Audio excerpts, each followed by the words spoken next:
Bonjour, soyez les bienvenus dans Steam Me Up. Pour tout savoir des nouvelles tendances, de la mode et du luxe au masculin, c'est ici que ça se passe.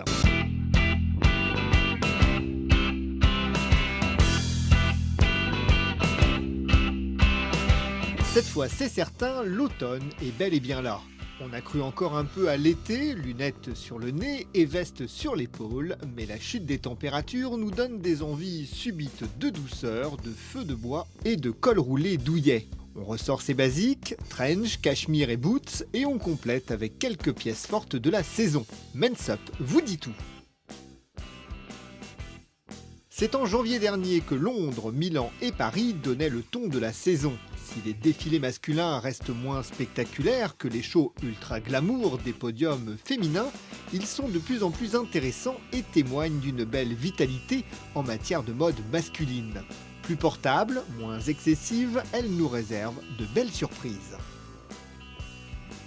Il semble bien que l'on ait tiré un trait sur les garçons éthérés. Les mecs s'affirment, ils investissent leurs vêtements avec aisance, avec des looks bien affirmés mais portables. De manière générale, c'est la fin du mélange des genres. Les mecs portent des costumes, roulent des épaules, cela joue dandy, un brin rock. Le tout avec un vrai souci de confort, on vous le dit, cette année vous allez vous y retrouver.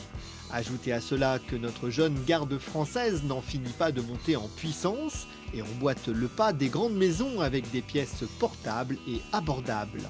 Si vous ne trouvez pas votre bonheur, nous on y perd notre latin. Un vestiaire plus classique, plus simple, rien de compliqué. En fait, on a vraiment voulu revenir sur des choses un peu essentielles.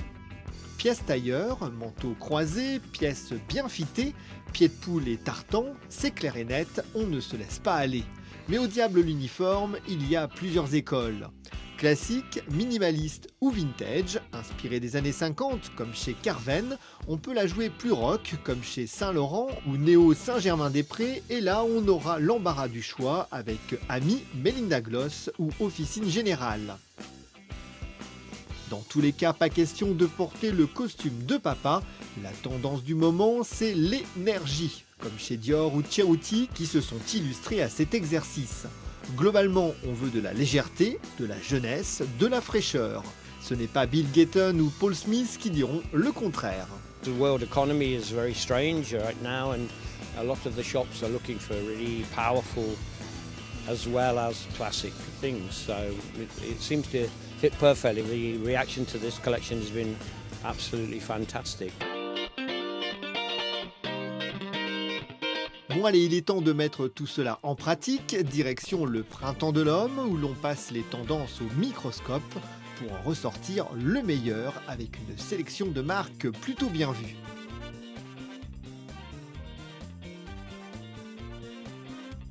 Alors cette saison, ce qui est vraiment important, c'est les matières. En fait, il y a beaucoup de recherches dans les matières, de nouveautés. Les produits sont de plus en plus légers, fonctionnels. Il y a l'influence très forte du sport aussi, de tout ce qui est matière technique. Et l'idée, c'est l'idée d'une mode fonctionnelle, pratique pour se déplacer, rajeunie. Et ça domine vraiment toutes les collections. Pour vous aider à vous y retrouver et pour résumer, on peut dire qu'il y a 4 tendances principales.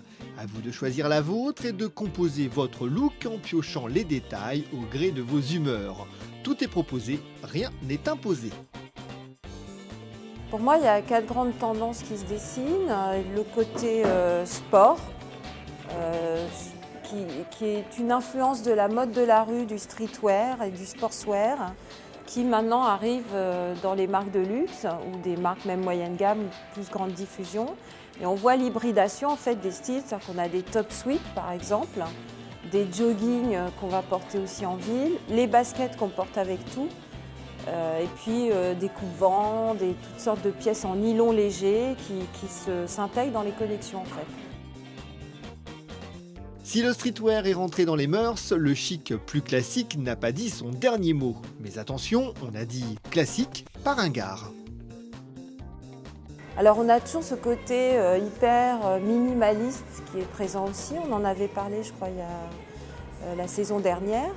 Donc l'esprit minimal chic, parfait, très acéré dans des tons assez sombres, assez froids, très élégant, avec beaucoup de cuir aussi, des effets de surface, des effets de texture sur les matières.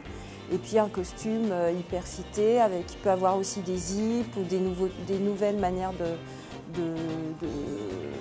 boutonner le costume ou de le fermer. Mais voilà, c'est un style hyper élégant avec des accents rock aussi. On vous le dit et on vous le répète, le vintage s'est installé pour de bon. Rien de plus élégant que de cultiver un style hors du temps. Fans de tweed et de pieds de poule, réjouissez-vous de Hackett à Carven, vous êtes gâtés. Alors le côté vintage aussi très 70s, très élégant, avec des carreaux, des costumes à carreaux, des vestes, des couleurs, des pantalons de couleur qu'on va mixer avec des vestes à carreaux par exemple ou en tweed. Le côté cravate colorée. Dans ce thème, il y a un petit peu plus de couleurs, on s'amuse un peu plus. Il est un peu plus extravagant, mais il fonctionne bien.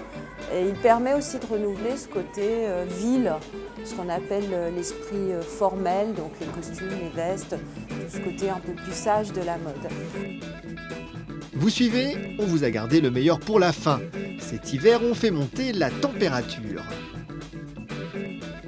Alors il y a vraiment oui, cet esprit cocon, cosy, un chic cosy, des matières laineuses, moutonneuses, de la peau lainée aussi. Bon, ça, ce sont des pièces qui vont arriver pour le plein hiver. On va attendre qu'il fasse froid. Puis tout ce côté pelucheux est très doux, très mousseux, très moelleux, avec des tons un peu gris clair, grisé, beige, très doux. Qui contraste d'ailleurs avec les précédents thèmes. Et si on ne devait acheter que 3 pièces cet hiver, ce serait... Je dirais une belle paire de baskets, déjà. Esprit un peu Stan Smith, blanche, ou au contraire très travaillée, très arty. Un sweatshirt, soit imprimé, soit uni, plus cocon. Et puis une parka col fourrure.